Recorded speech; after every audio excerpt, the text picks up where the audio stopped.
एक फांसी ने हिंदुस्तान और बांग्लादेश की नींद क्यों उड़ा दी?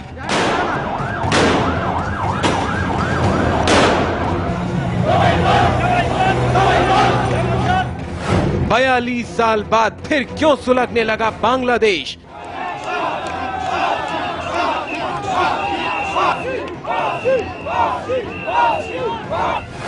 राष्ट्रपति प्रणब मुखर्जी की बांग्लादेश यात्रा से पहले ढाका क्यों जल रहा है? क्यों बांग्लादेश में 53 लोगों की मौत हो गई?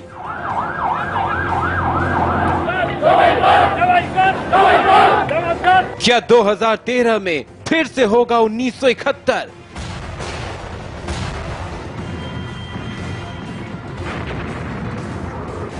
क्या बांग्लादेश में फिर से क्रांति की आग भड़क रही है?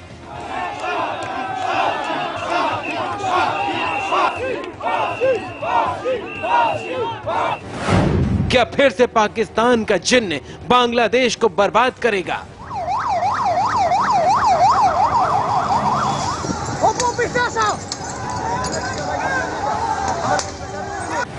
क्या फिर से हिंदुस्तान को इंदिरा गांधी की जरूरत पड़ेगी? आज इंडिया टीवी आपको दिखाएगा बांग्लादेश का बवंडर।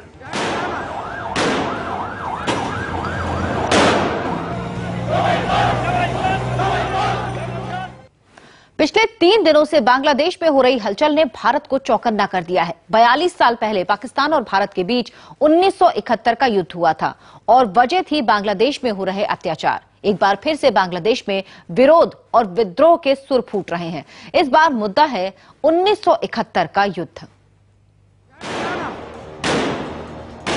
एक तरफ आगरा में बांग्लादेश की सेना भारतीय सेना के साथ युद्धाभ्यास कर रही थी, तो वहीं दूसरी तरफ बांग्लादेश के अंदर गोलियों की तड़तड़ाहट गूंज रही थी। एक तरफ भारत में बांग्लादेश की सेना हवा से छलांग लगा रही थी, तो दूसरी तरफ बांग्लादेश की राजधानी में हवा में पत्थर फेंके जा रहे थे। आगजनी हो रही थी।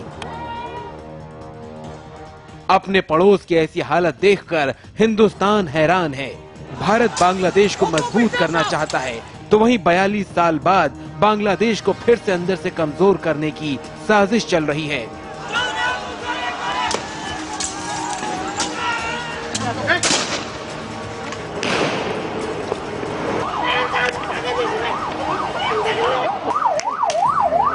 बांग्लादेश में हर तरफ फांसी दो और फांसी वापस लो की मांग उठ रही है।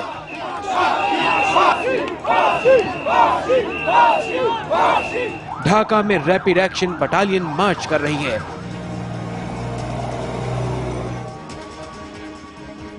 बांग्लादेश के शहर शहर का यही नजारा है।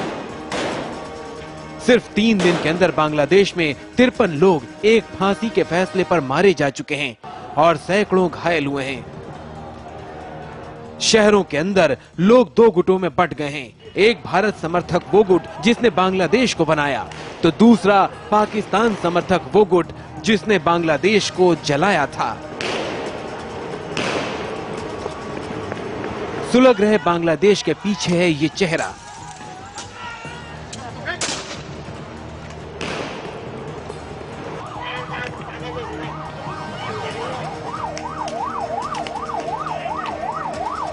तिहत्तर साल के दिलावर हुसैन को बांग्लादेश की युद्ध अपराध ट्रिब्यूनल ने 1971 के युद्ध के दौरान युद्ध अपराध के 8 मामलों में दोषी पाने के बाद 28 फरवरी को फांसी की सजा सुनाई है। वही 1971 का युद्ध जिसमें इंदिरा गांधी को सेना भेजकर बांग्लादेश को आजाद कराना पड़ा था।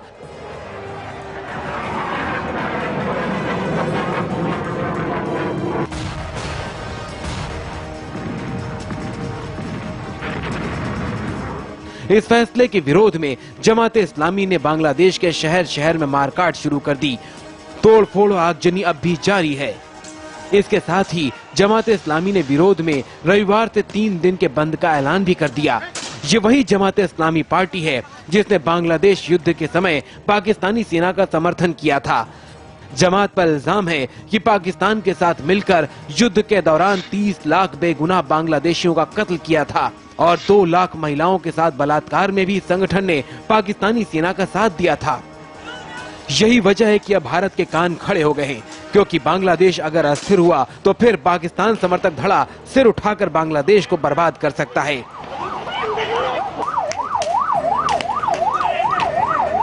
बांग्लादेश सरकार देश में हो रही खून खराबे के पीछे पाकिस्तान समर्थित शक्तियों को जिम्मेदार बता रही है। बांग्लादेश में पाकिस्तान उपद्रवियों को बढ़ावा दे रहा है। 1971 की गलती से शर्मिंदा होने के बाद पाकिस्तान ने अपने रास्ते बदल लिए हैं। वहाँ हिंदुस्तान और बांग्लादेश जैसा प्रजातंत्र तो है नहीं, वहाँ तो गोला बारूद के दम पर सत्ता चलाई जा रही है। जमात और उसके सहयोगी देश में अराजकता फैलाना चाहते हैं, लेकिन हम प्रजातंत्र को बर्बाद नहीं होने देंगे। 1971 में भी शुरुआत ऐसी ही हिंसाओं से हुई थी, जो धीरे धीरे पूरे बांग्लादेश में फैल गई थी, जिसके बाद हालात बद से बदतर हुए थे।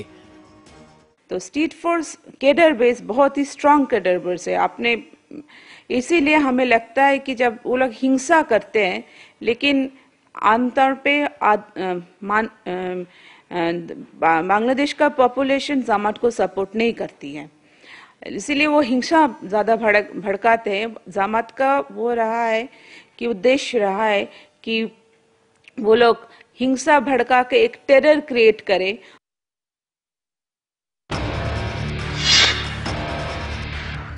जमाते इस्लामी के विरोध में भी एक गुट सड़कों पर उतर आया है। इस गुट ने बांग्लादेश की राजधानी ढाका के इस शाहबाद स्क्वायर को अपने प्रदर्शन से मिस्र के तहरीरी चौक में बदल दिया है।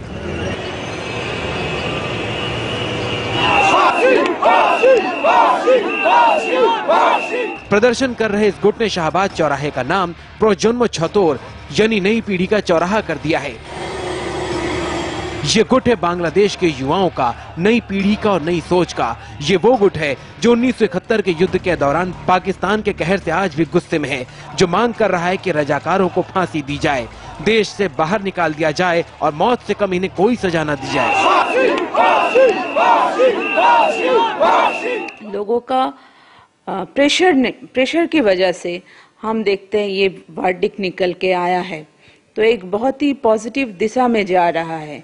शाहबाग में जो किया था वो उन लोगों ने डेथ सेंटेंस के फेवर में, पीपल मांग रहे थे कि वर्ल्ड क्रिमिनल के लोगों को डेथ सेंटेंस हो, उसी के फेवर में हुआ है। रजाकार यानी पाकिस्तान समर्थित वो लोग जिन्होंने 71 के युद्ध में पाकिस्तान सेना का साथ दिया। बांग्लादेश का एक बड़ा वर्ग जमात इस्लामी से जुड़े लोगों को रजाकार मानता है। इसी सोच ने बांग्लादेश को 2 हिस्सों में बांट दिया है। हिंसा भड़का है, 40 लोगों की मौत हुई है, लेकिन जब गणतंत्र जब स्थापन होता है, तो जब बदलाव होता है, तो इस तरह का माहौल क्रिएट होता है। ये अनफॉर्चुनेट है, लेकिन फिर भी एक बहुत ही पॉजिटिव, एक नया युग का सूचना होने वाला है बांग्लादेश। दूसरी तरफ इस उपद्रव ने राजनीतिक रंग भी ले लिया है। जमात इस्लामी की सहयोगी बांग्लादेश की सबसे बड़ी विपक्षी पार्टी यानी बांग्लादेश नेशनलिस्ट पार्टी के मुखिया बेगम खालिदा जिया ने इसे सत्तारूढ़ शेख हसीना की पार्टी आवामी लीग का राजनीतिक खेल बताया है। अब आवामी लीग गरीबी, बेरोजगारी और भ्रष्टाचार के जरिए देश में खुद को बनाए नहीं रख सकती। ये सब अब उनके पहले पन्ने से हट चुके हैं। सरकार अपने राजनीतिक फायदे के लिए ट्रिब्यूनल का गलत इस्तेमाल कर रही है। इन सब के बीच शाहबाग चौराहे पर मौजूदा लोगों ने खुला ऐलान कर दिया है कि जब तक देश में मौजूदा रजाकारों को फांसी नहीं दी जाती, तब तक वो शाहबाग चौराहे पर ही बने रहेंगे। दूसरी तरफ जमात इस्लामी का उपद्रव भी जारी है। उनके निशाने पर बांग्लादेश के हिंदू भी हैं। यही वजह है कि भारत सरकार को भारतीयों की चिंता सताने लगी है। 3 मार्च को राष्ट्रपति प्रणब मुखर्जी को भी बांग्लादेश का दौरा करना है। ऐसे में भारत सरकार बांग्लादेश के हालात पर करीब से नजर बनाए हुए है। इस माहौल में भारत के राष्ट्रपति का बांग्लादेश दौरा करना वहां के हालात पर कई तरह के असर डाल सकता है। जहां भारत समर्थक बांग्लादेशी प्रधानमंत्री शेख हसीना के लिए ये अच्छी समर्थन है, तो वहीं दूसरी तरफ पाकिस्तान समर्थक धड़े के लिए ये विरोध करने का एक और मौका हो सकता है और वो आग भड़का भी सकते हैं।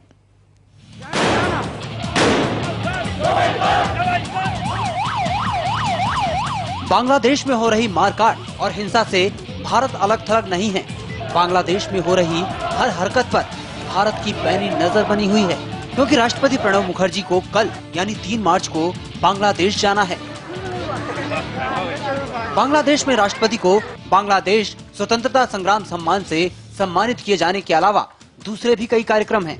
बांग्लादेश महामहिम प्रणब मुखर्जी समेत उन सभी 152 विदेश मित्रों को अपने 42वें विजय दिवस पर सम्मानित करेगा जिन्होंने 1971 युद्ध में पाकिस्तान के खिलाफ बांग्लादेश को बनाने वाली मुक्त वाहिनी का साथ दिया था। हिंदुस्तान की तरफ से अभी भी राष्ट्रपति के बांग्लादेश जाने का कार्यक्रम रद्द नहीं किया गया है, तो वहीं दूसरी ओर बांग्लादेश ने भी महामहिम की पुख्ता सुरक्षा व्यवस्था की बात कही है। हम भारत के राष्ट्रपति प्रणब मुखर्जी की सुरक्षा का चाक चौबंद इंतजाम करेंगे।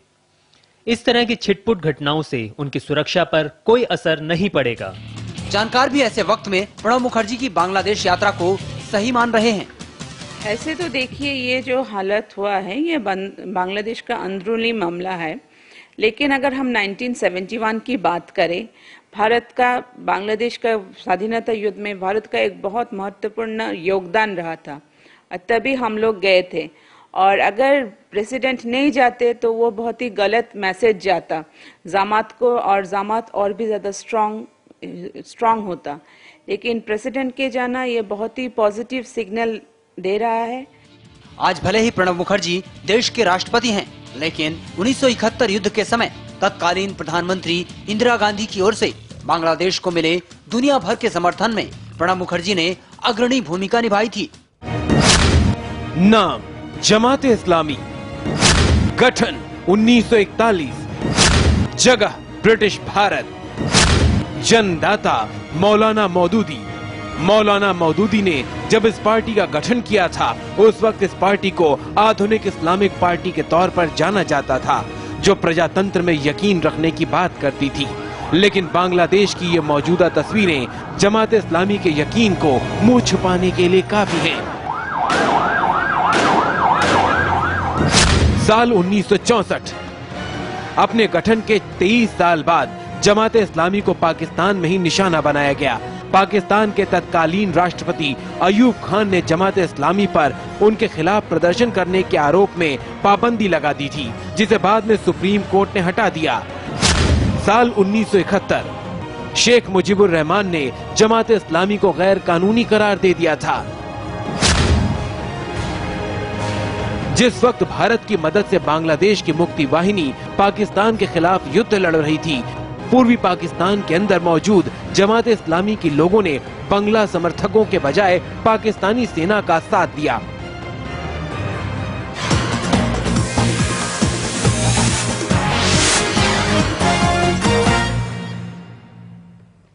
ब्रेक से पहले आपने जमात इस्लामी की कुछ हकीकत के बारे में जाना। अब हम आपको बताते हैं कि आखिर बांग्लादेश के युद्ध अपराध ट्रिब्यूनल ने इसी समय जमात इस्लामी के दिलावर हुसैन को फांसी की सजा क्यों सुनाई। साल 2001, ये साल जमात इस्लामी के लिए खास वक्त लेकर आया। बेगम खालिदा जिया की पार्टी पीएनपी के साथ जमात इस्लामी सत्ता में आ गई। बड़ी संख्या में लोगों ने इसका विरोध जताया था। साल 2010 में एक बार फिर शेख मुजीबुर रहमान की पार्टी आवामी लीग सत्ता में आई और सत्ता में आते ही देश की प्रधानमंत्री शेख हसीना ने युद्ध अपराध ट्रिब्यूनल बनाने का ऐलान कर दिया, जिसके तहत उन लोगों के खिलाफ केस चलना शुरू हुआ जिन्हें 1971 युद्ध में पाकिस्तान का समर्थन करने का दोषी माना गया। इसी के तहत मुकदमे में जमात इस्लामी के उपाध्यक्ष 73 साल के दिलावर हुसैन सईदी को फांसी की सजा सुनाई गई। 16 फरवरी 2013, दिलावर से पहले 5 फरवरी को जमात के अब्दुल कादिर मुल्ला को उम्र कैद और अबुल कलाम आजाद को मौत की सजा सुनाई गई थी, जिसके बाद जमात के लोगों ने ब्लॉगर अहमद राजीब को मार डाला था। और तब से शुरू हुआ जमात इस्लामी का आधुनिक प्रजातंत्र बनाने का गंदा खेल।